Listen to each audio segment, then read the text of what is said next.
Bonsoir et bon dimanche chez vous. Nous sommes dimanche le 29.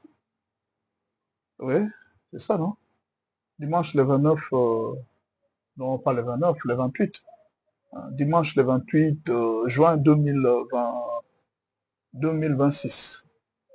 Nous venons d'une grande victoire des Léopards aujourd'hui à 4 heures ou 3 heures du matin. Le pays a fêté.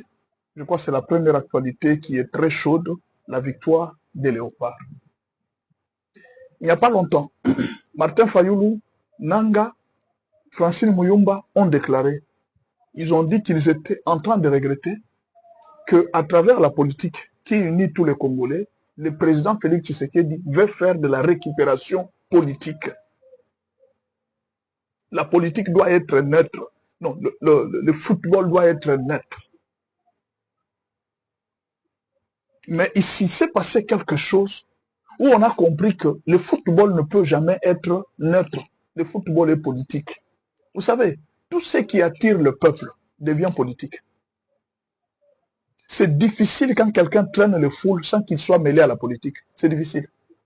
Même les pasteurs, si vous commencez à être populaire, vous mêlez les foules, vous êtes obligé d'être politique. Parce que vous gérez les politiciens, vous gérez les âmes, vous gérez les vies, vous avez une opinion. Voilà pourquoi les prêtres aujourd'hui ont quelque chose à dire. Ils doivent être dans la politique. Les pasteurs ont quelque chose à dire. C'est parce qu'ils traînent les foules. Tant que le football traîne le foule, la politique ne veut pas être loin de ça. Alors je vais vous raconter l'histoire, les mariages entre la politique en RDC, les mariages entre la politique et le foot en RDC. Nous sommes en 1968. Pour la première fois, la RDC venait de prendre la Coupe d'Afrique des Nations. 1968, championne, Mobutu était honoré, très fier. Et Mobutu s'était dit, je peux profiter du foot pour commencer, pour me faire une réputation internationale. Et alors, Mobutu s'est investi dans le foot. Les joueurs étaient bien traités, bien payés.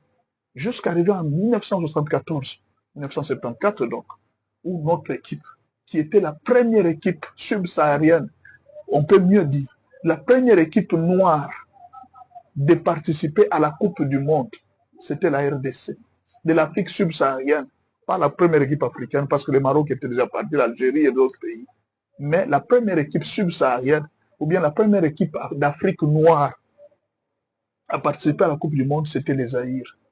Et en 1974, c'était la fin du foot africain à cause de la politique. Qu'est-ce qui s'est passé? Mobutu a donné l'argent pour que l'équipe... D'abord, ça a commencé avec l'effort des guerres, l'effort du foot. On a ravi, on a coupé les salaires de tous les Aïrois à l'époque pour donner de l'argent aux léopards afin qu'ils aillent jouer. Je ne sais pas celui qui avait sorti cette idée. C'est la politique qui a commencé. Les politiciens ont coupé l'argent de plusieurs salariés pour juste l'équipe. Nous devons soutenir l'équipe. L'équipe va en mondial. Chacun doit donner quelque chose. Et on a coupé les salaires des gens. On ne sait pas si cet argent était réellement parti et touché les léopards. Deuxième chose, l'argent, on a envoyé l'argent. La FIFA a envoyé l'argent des léopards, comme d'habitude. Quand les joueurs doivent aller au mondial, on envoie l'argent. Mobutu avait bloqué cet argent. Il a bloqué l'argent et l'argent n'est pas arrivé aux léopards. L'argent qu'on a promis dans les comités pour payer les joueurs, arrivé sur le terrain, on n'avait pas payé les joueurs. Ce qui fait que les joueurs ont senti qu'ils étaient rejetés, qu'ils n'étaient pas payés. La motivation était partie. C'est ainsi que les joueurs, en fait, on n'avait pas gagné nos léopards. Les joueurs s'étaient laissés vaincre.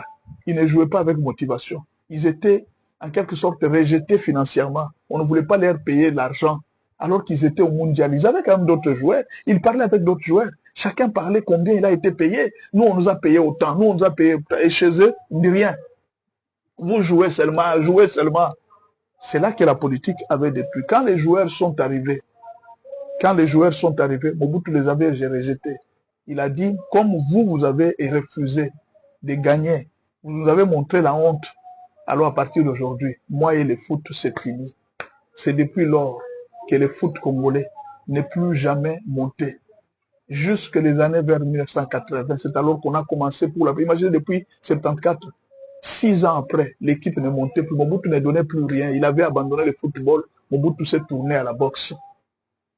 Quand Mobutu s'est tourné à la boxe, Il a laissé le football. C'est ainsi que le football congolais n'avait plus évolué. Et dites-moi, qui a tué le football? Ce sont les footballeurs ou bien les politiciens?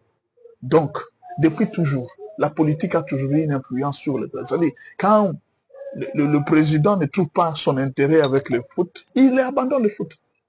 Mais alors, pour que le foot soit foot, il faudra que le président de la République et le gouvernement puissent y mettre sa volonté. Et c'est ce que le président Félix et son gouvernement et le Parlement viennent de faire. Ils ont mis une volonté pour que la politique de la RDC soit rénovée. C'est ainsi, par exemple, qu'il a commencé par donner des chips aux joueurs. C'était pour payer une dette que les joueurs avaient. Aujourd'hui, à cause de la bonne volonté, la volonté politique du président, les joueurs se sont défendus. Il les a accompagnés même jusque sur le terrain. Quelque chose que Mobutu n'avait jamais fait. Aujourd'hui, on a compris que la politique, avec un peu de volonté, peut rehausser le foot africain et même tous les domaines du pays. Ça, c'est une chose. On ne peut pas dire que non. On peut séparer le foot et la politique, c'est difficile. C'est la politique qui fait que le foot puisse bien avancer. Alors, il n'y a pas question de récupération. Mais alors, pour parler de la récupération, nous sommes à Goma maintenant. C'est vers 4 heures du matin ou 5 heures du matin. Après la victoire des Léopards, le peuple est sorti dans la route. Ils ont commencé à réclamer béton, béton, béton, béton. La question que je vous pose, ce n'est pas béton qui a joué. Pourquoi alors le peuple a crié béton? C'est parce que le peuple a compris que c'est grâce au président Félix Tshisekedi que nous sommes arrivés là où nous sommes. C'est grâce à la volonté politique de Tshisekedi que nous sommes arrivés là où nous sommes. Le peuple a vu une libération. Et d'ailleurs, je pense que ça a donné une très grande leçon à Nanga et aux autres. Félicitations aux joueurs, aux léopards. Félicitations au peuple congolais pour l'assistance. Félicitations au gouvernement. Et surtout, félicitations pour le footballeur numéro 1, le président de la République. Nous devons apprendre à féliciter. Imaginez un seul instant. Si les léopards avaient échoué, si les léopards n'étaient pas partis au mondial, combien de gens allaient critiquer le gouvernement? Au lieu de soutenir les joueurs, et vous ne soutenez pas, toujours manger l'argent, la jouissance, la jouissance. Mais aujourd'hui, quand quelqu'un a fait quelque chose de bien, au lieu que vous puissiez l'injurer de la jouissance, félicitez-le quand même. Il a fait quelque chose de bien. Il a donné l'effort pour que nos léopards puissent monter. Et aujourd'hui, c'est la joie de tout un peuple. C'est la joie de tout un continent. Imaginez que nos joueurs font la joie de tout un continent. Et sur le plan international, sur le plan diplomatique, l'image du pays est très bien vendue. Toutes les bouches du monde commencent à parler de la RDC, choses qui ne se faisaient pas il y a quelques années. Coup de chapeau à la politique. La politique a bien fait. On a mené une très bonne politique pour amener nos joueurs à arriver à cela. Il faut féliciter ceux qui sont derrière. Il ne faut pas attendre que les gens meurent pour que l'on commence à féliciter les gens. La deuxième actualité chaude, j'ai lu dans un journal, je ne sais pas si c'est vrai, je n'ai pas encore vérifié, c'est la mort de Jean Diomin Dongala. Si vous avez une très bonne information, vous allez me dire, mais j'ai lu ça dans un journal, il est mort à 64 ans, au clinique Ngaliema, il était très malade. Et Jean Diomin Dongala n'est plus. Je crois que c'est hier qu'il est mort ou avant-hier qu'il est parti, il nous a quittés. Et alors, Jean Diomin Dongala n'est plus. J'ai lu ça dans un journal. Si vous avez une information, vous pouvez me confirmer. C'est une actualité chaude. La troisième actualité chaude, c'est... Je parle de Jean-Pierre Bemba. Vous savez, quand Félix Tshisekedi a pris le pouvoir, quand il a ravi la majorité au FCC Cash, quand ils ont rompu ça, il y avait 3 grands leaders qui ont suivi Félix Tshisekedi.